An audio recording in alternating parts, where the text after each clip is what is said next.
안녕하세요. 김성길 목사와 함께하는 GTS 말씀 묵상 시간입니다. 오늘은 네 번째 주간의 셋째 날 묵상입니다. 오늘 묵상의 주제는 숨겨진 비밀 찾기가 되겠습니다. 우리가 살아가는 이 세상에는 눈에 보이는 것보다 보이지 않는 것이 더 많고, 또 우리가 발견한 것보다는 아직 발견하지 못한 숨겨진 것들이 더 많죠. 문제가 있으면 답은 또 숨겨져 있습니다.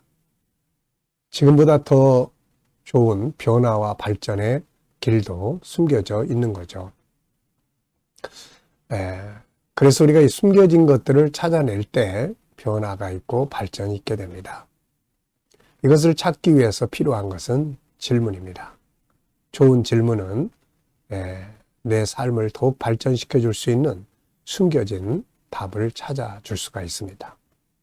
자, 오늘도 본문에서도 찾아보고 또 내 삶에서도 더 발전할 수 있는 길들을 잘 찾아서 더 좋은 삶이 만들어지기 바랍니다. GTS 묵상은 두 가지의 목적을 위해 만들어졌습니다. 하나는 매일매일의 역동성 있는 신앙생활을 위해서고요. 또 하나는 삶의 현장의 변화와 발전, 그리고 우리 아이들에게는 재능 개발과 학습 능력을 키우기 위해서 만들어졌습니다. 이것을 위해서 5, 7, 2의 구조가 들어있는데요. 5는 그림을 보거나 또 사물을 보고 분석하는 5가지의 훈련인데요. 이것을 통해서 생각하는 능력을 키울 수가 있습니다. 그리고 7가지 주제는 매일매일의 삶을 이끌어주는 주제입니다. 그냥 사는 것보다는 이 주제를 따라가면 변화와 발전을 경험하게 되죠. 그리고 이것을 합쳐서 사용을 하면 내 삶을 점검하는 그런 점검할 수 있는 컨설팅의 도구가 되고요. 아이들에게는 독서 지도와 학습 지도의 좋은 방법이 됩니다. 2는 질문 만드는 훈련을 하는 것이고 예수님과 소통해서 영감을 얻는 시간입니다. 5, 7, 2 참으로 좋은 방법이니까 늘 익숙하게 훈련하셔서 더 나은 삶을 만들어 갈 수 있기 바랍니다. 자, 오늘도 그림 분석부터 시작을 하겠습니다. 자, 그림을 보시면은 예수님께서 무릎을 꿇으시고 제자들의 발을 씻기시는 장면을 보여주고 있습니다. 이 그림을 보시면서 떠오르는 제목이 있으면 하나 적어 보시고요. 의미들을 또 적어 보시기 바랍니다. 저는 제목을 섬김의 능력이라고 적어 봤습니다. 섬김의 능력. 이게 정말 큰 능력이거든요. 전능하신 분이 세상에 오셔서 사람의 발을 씻겨 주신 것은 가장 큰 기적이다. 이것이 승리의 리더십이다. 이렇게 적었습니다. 예수님은 이미 마태복음 20장에서 크고자 하는 자는 섬기는 자가 되라고 말씀을 하셨죠. 바로 예수님은 이렇게 섬김을 통해서 가장 위대한 리더십을 확인시켜 주셨던 거죠. 그래서 모든 사람들이 그분 앞에 순종하고 그분을 따라가게 되는 거죠. 자, 섬김의 리더십. 자, 두 번째는 눈에 보이는 것과 보이지 않는 것인데요. 여기서는 눈에 보이는 것은 우선 예수님. 발 씻김을 받고 있는 사람이 베드로가 아닐까 싶은데요. 그리고 주변에 11명의 제자들의 모습이 있습니다. 그리고 세숫대야가 있고 슬리퍼가 옆에 있고요.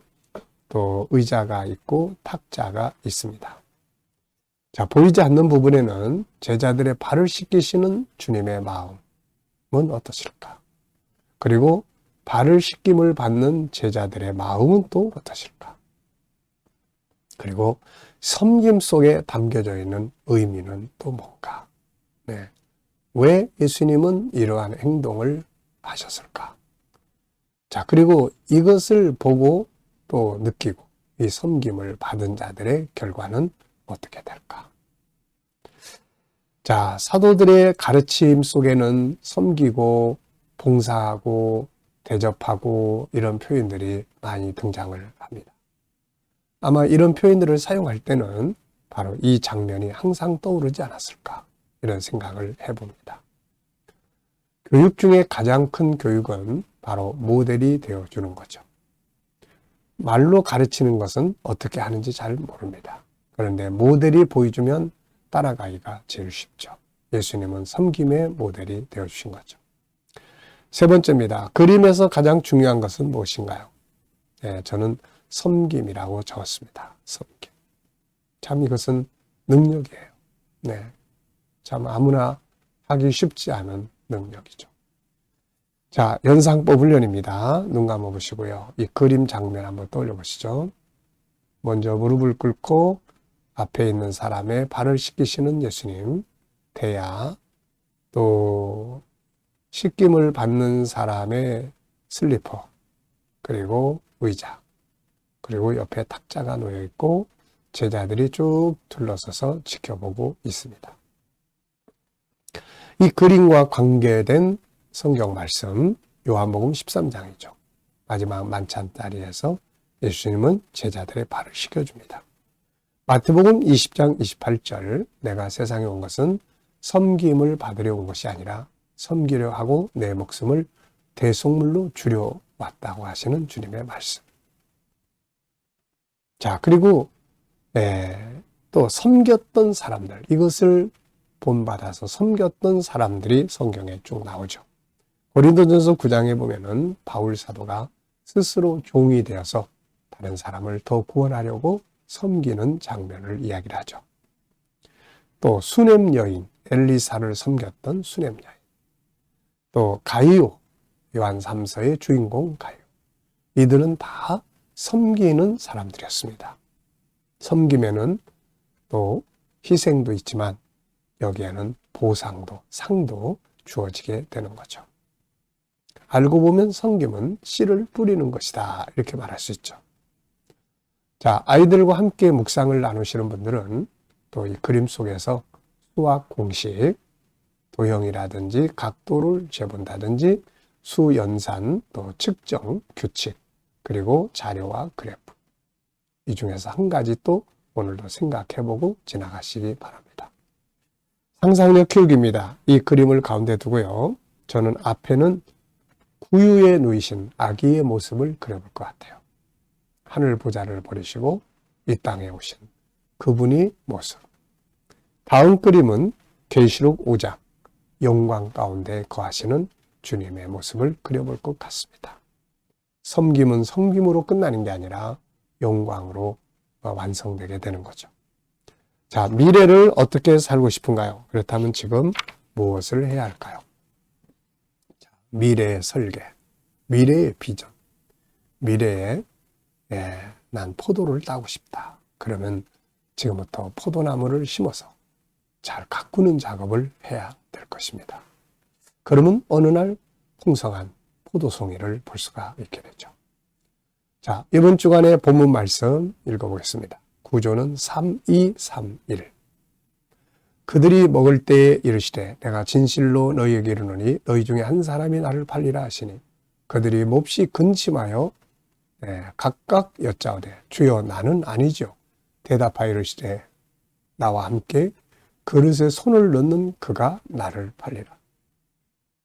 인자는 자기에 대하여 기록된 대로 가거니와 인자를 파는 그 사람에게는 화가 있으리로다. 그 사람은 차라리 태어나지 아니하였더라면 제게 좋을 뻔하였느니라. 예수를 파는 유다가 대답하여 이르되 라삐여 나는 아니죠. 대답하시되 네가 말하였도다 하시니라. 그들이 먹을 때 예수께서 떡을 가지사 축복하시고 떼어 제자들에게 주시며 이르시되 받아서 먹으라. 이것은 내 몸이니라 하시고 또 잔을 가지사 감사기도 하시고 그들에게 주시며 이르시되 너희가 다 이것을 마시라. 이것은 죄 사함을 얻게 하려고 많은 사람을 위하여 흘리는 바 나의 피 곧 언약의 피니라.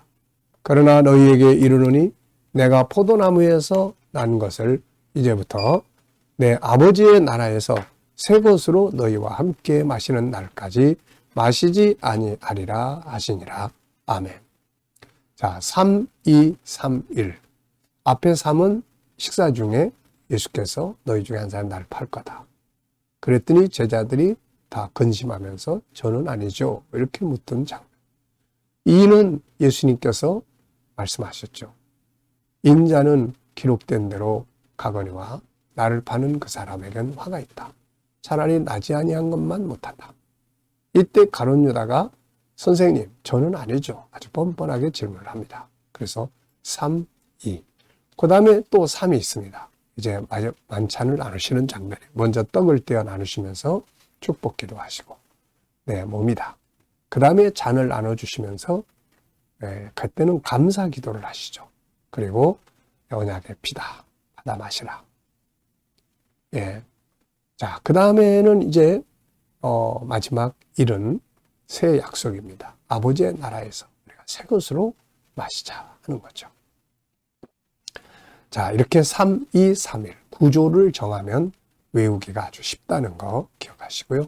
아이들과 공부, 학습 지도할 때도 구조 정하는 훈련을 많이 해주시면은 분석도 잘할 수 있게 되고 암기력도 좋아지게 되고 집중력도 좋아지게 됩니다.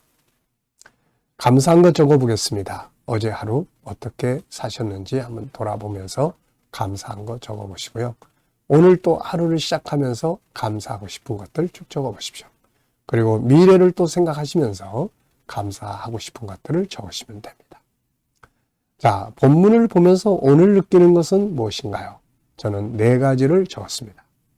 첫째는 떡과 잔의 의미. 떡과 잔의 의미. 이것은 주님의 피와 살입니다. 그래서 구원을 받게 하는 거죠. 그러니까 이 떡과 잔을 먹는 것은 구원받는 걸 의미하는 거예요. 두 번째는 오늘에서는 우리가 어떻게 이것을 또 누릴 수 있느냐. 바로 주님을 먹는 거죠. 예수님을 먹고 사는 삶. 이것은 그분의 말씀을 먹고 사는 거고 그분의 발자취를 내가 받아들여 사는 거고 그분을 자신을 그분 성품과 이런 것들을 내가 받아들여 사는 겁니다. 이걸 통해서 우리는 현실에서의 생명을 얻게 됩니다. 그리고 세 번째 의미는 이 떡과 잔 속에는 우리의 사명이 들어있습니다. 예수님께서 오늘 우리에게 자신을 주신 것처럼 우리도 이 복음을 위해서 나를 드려야 하는 사명이 들어있고요. 네 번째는 이 떡과 잔 속에는 소망이 들어있습니다. 하나님의 나라에서 새 것으로 함께 마시자 하는 이 약속이 주어져 있는 것이죠. 자, 참 이 성찬식 속에 들어있는 놀라운 의미들을 우리가 보게 됩니다. 자, 두 번째입니다. 예수님이 주신 떡과 잔의 의미는 뭔가요? 오늘 본문에서 주님이 다 설명을 해 놓으셨죠. 떡은 주님의 몸이요. 잔은 주님의 피요. 그리고 죄사함을 받게 하는 것이다. 세 번째입니다. 예수님이 마지막으로 약속하신 내용은 무엇이며 어떤 의미가 있나요? 아버지의 나라에서 새 것으로 마시자. 끝나는 잔치가 아니라 새 약속으로 들어가는 시작점이 바로 성찬식이었죠. 오늘 우리가 예수 그리스도를 믿는 우리가 주님이 우리에게 주신 것은 바로 새 약속입니다. 아버지의 나라에서 새 것으로 함께 마시자. 본문에서 우리의 삶을 아름답고 성공하게 해주는 성품은 무엇인가요? 성품은 인생을 좌지우지합니다.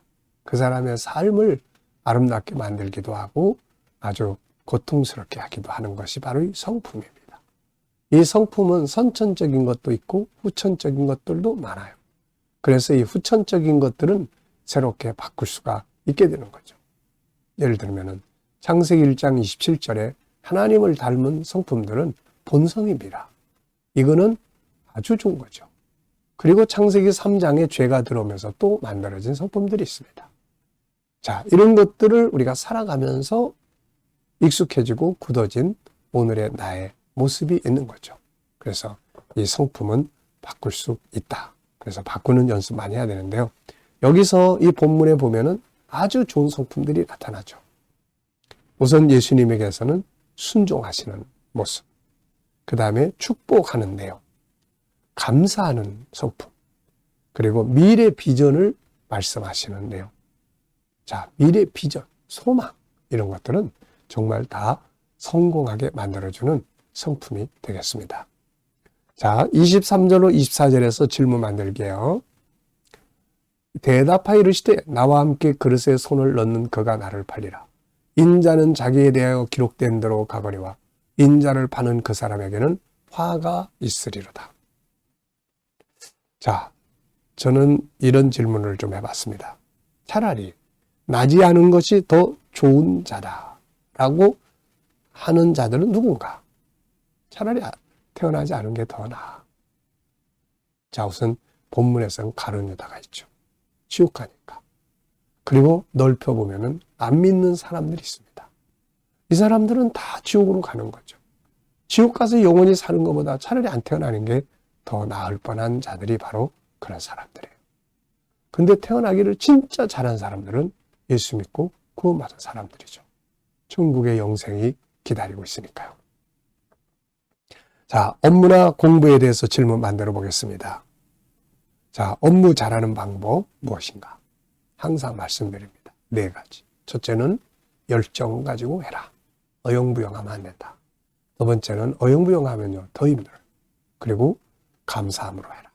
그리고 전문가가 돼야 된다. 이 전문가는 이론에 익숙하고 응용의 이 임상의 경험이 많고 응용할 줄 아는 사람을 전문가라고 합니다. 자, 아마추어는 짜여진 대로 하다가 안 되면 포기해요. 근데 전문가는 응용을 해서 해결을 합니다. 이게 전문가예요. 이게. 자, 그 다음에는 비전을 만들라는 거예요. 비전이 있어야 그게 내 일이 될 수 있고 즐거운 일이 될 수 있죠. 자, 이 시간에는 묵상 시간입니다. 눈 감으시고요. 본문 또 3231의 본문 한번 쭉 생각해 보시고요. 그리고 7가지 주제 또 떠올려 보시고, 그리고 오늘의 나의 삶의 현장, 어디에 가시고 누구를 만나고 무엇을 해야 되는지, 어떤 업무를 보는지, 해결해야 될 건 뭔지 쭉 생각하시면서 주님 이를 어떻게 하면 좋을까요? 주님이라면 어떻게 하시겠습니까? 이렇게 물으시면서 기다리시면은 말씀도 주시고 지혜도 떠오르고 감동도 주시고 확신도 얻게 됩니다. 이 영감을 가지고 살아야 승리할 수가 있게 되는 거죠. 자, 오늘도 주님 주시는 영감으로 좋은 하루, 행복한 하루 되시기 바랍니다. 기도하고 마치겠습니다. 주님 감사합니다. 오늘도 묵상에 함께하는 모든 이들에게 가정, 직장, 사업장에 형통케 하여 주시고 새로운 일터를 구하는 자들에게 가장 좋은 일터들이 예비되게 하여 주옵소서. 치료받는 교우들에게는 치유의 능력이 강하게 역사해 주시고 어려운 문제를 안고 기도하는 성도들에게는 감당할 힘과 합력하여 선을 이루는 은혜가 있게 하여 주옵소서. 혼란스러운 이 나라의 정국이 속히 해결되게 하시고 지도자들이 지혜를 가지고 나라를 바르게 이끌어가게 하여 주옵소서. 이 나라가 더욱 발전하고 선교하고 거룩한 땅이 되게 해 주옵소서. 주님, 오늘도 세계 곳곳에서 복음을 위해 수고하시는 선교사님들과 주의 종들에게 함께 해주시고 KDM 훈련을 통해서 천국 복음이 더욱더 온 세계에 전파되게 하여 주옵소서. GTS 묵상이 더 많은 이들에게 보급되게 하시고 다음 세대를 양육하는 일에 귀하게 사용되게 하여 주옵소서. 감사하며 예수님의 이름으로 기도하옵나이다. 아멘.